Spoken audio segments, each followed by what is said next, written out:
Greetings. Thank you for tuning in.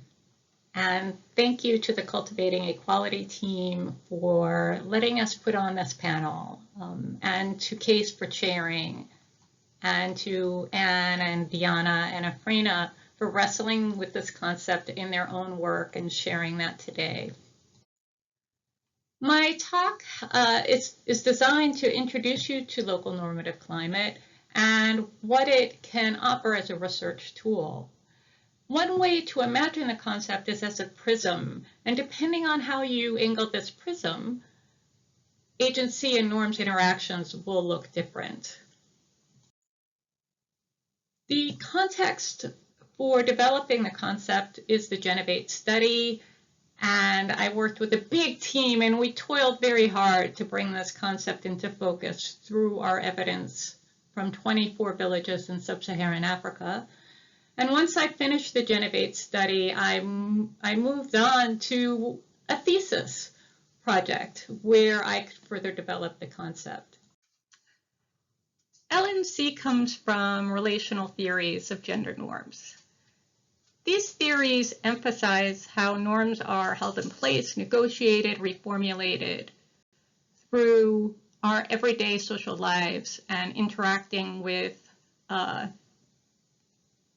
members of our community. In farming communities, these norms often call for the man to be the farmer and the woman to maintain the reproductive needs of the household.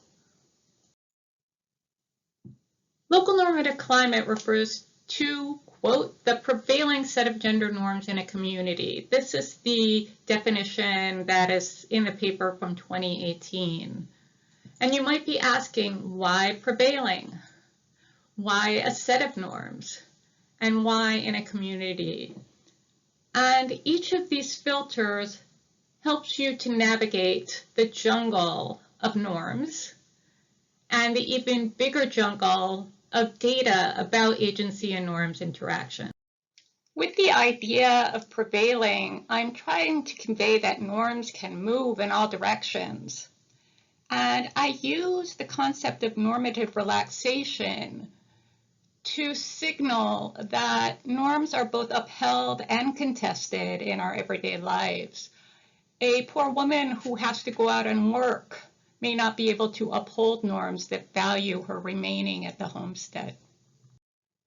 The day-to-day processes of upholding and contesting norms will often express in data in very confusing or even contradictory ways.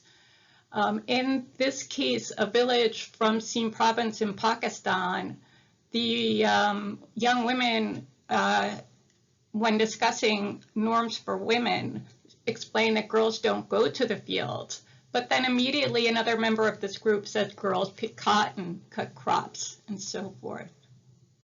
Our second bubble refers to a set of norms, and by this, I'm trying to convey that gender norms are diverse and they intersect. Gender norms not only vary from one community to the next and one region of the world to the next, but they vary exquisitely within communities. They vary by younger and older, by better off, poor, by caste, by education, and I could go on and on and on, and all of these social categories are gendered. To give you an example of this, I want to go back to that same focus group from Sindh province, and the next young woman weighed in and said, young girls are not allowed to go to the field. Only older women work in the fields. Given that norms can move and they're diverse, one approach to getting a sense of prevailing norms in a context and whether women and men perceive that they can move forward on projects is through an activity we call the ladder of life. I don't have time to get into this activity today, but it gives you a sense of local people's decision-making capacity in important areas of their lives. In Pakistan, in the 12 cases, women most often identified very limited capacity. They put themselves on step 1 and men on step 3, and it is through their explanations for their steps that you can really get a flavor of of the climate, and is it restrictive or is it encouraging men and women to move up?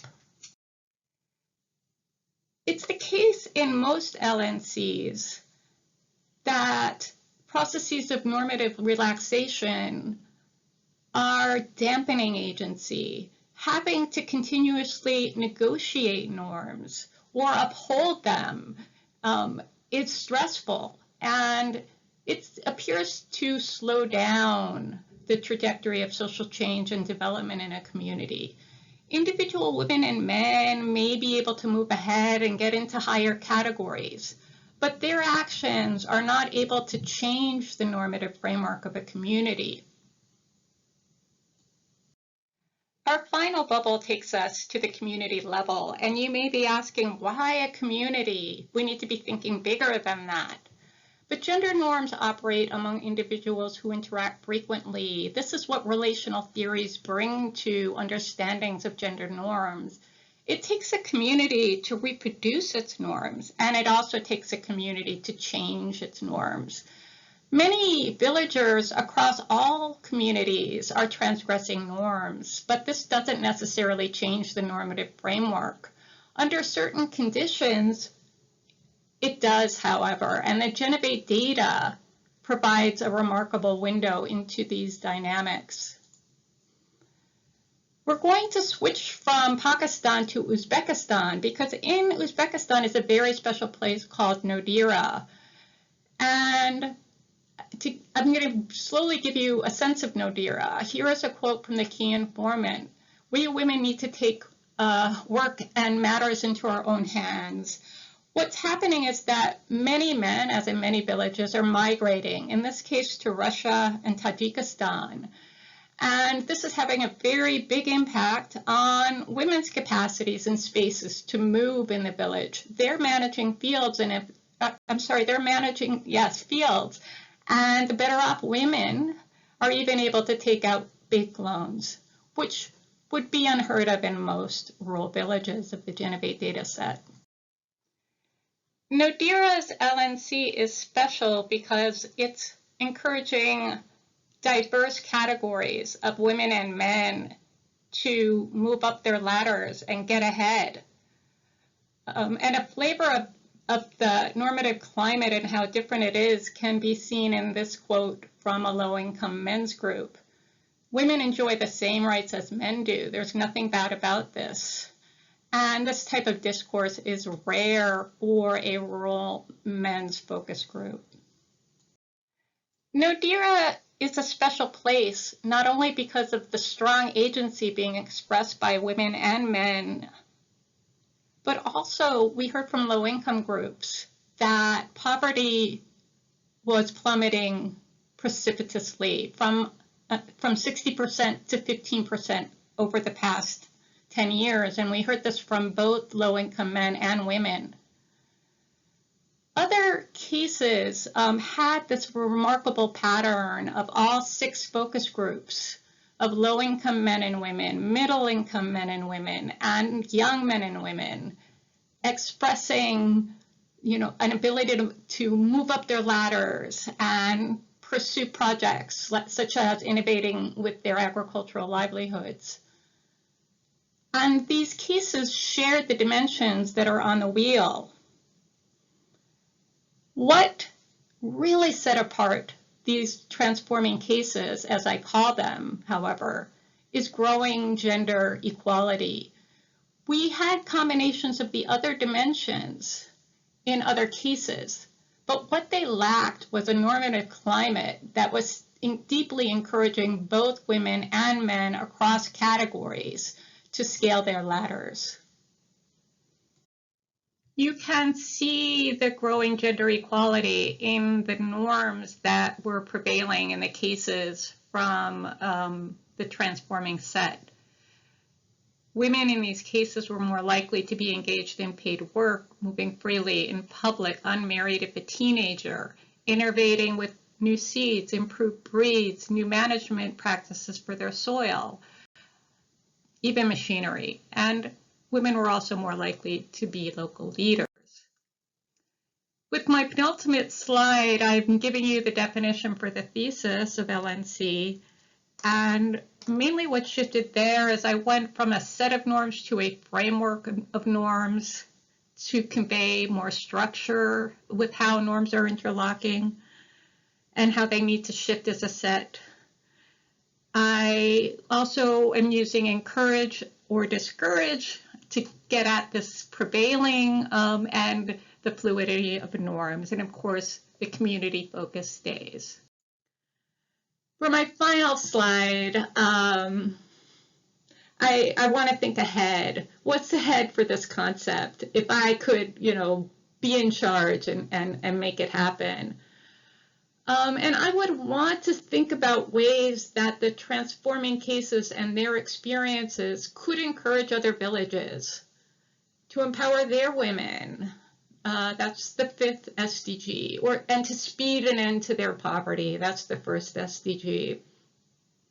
So to do this, you could think about piloting R&D models that put gender equality and poverty escapes as key causal influences rather than as outcomes. And you could build on agency and LNC theory and collaborative learning approaches like we used in Genovate and in many other studies. You could support villages to learn from and chart their own trajectories of social change and development. You could use the tools here to encourage reflexivity within agri-food institutions and other institutions, and to learn about their own trajectories in supporting communities to get on, to accelerate poverty reduction and to empower women. And finally, you could imagine multi-level learning innovations, but this takes harder thinking. And a place I might start is with an argument that you should invest first in the capacities for this type of learning in each of the levels, and then they can start to share and move forward at a better place. We still have so much to learn about how agency and norms interact, and I hope I've whet your appetite to dip further into this great challenge and learn more about local normative climate. Thank you.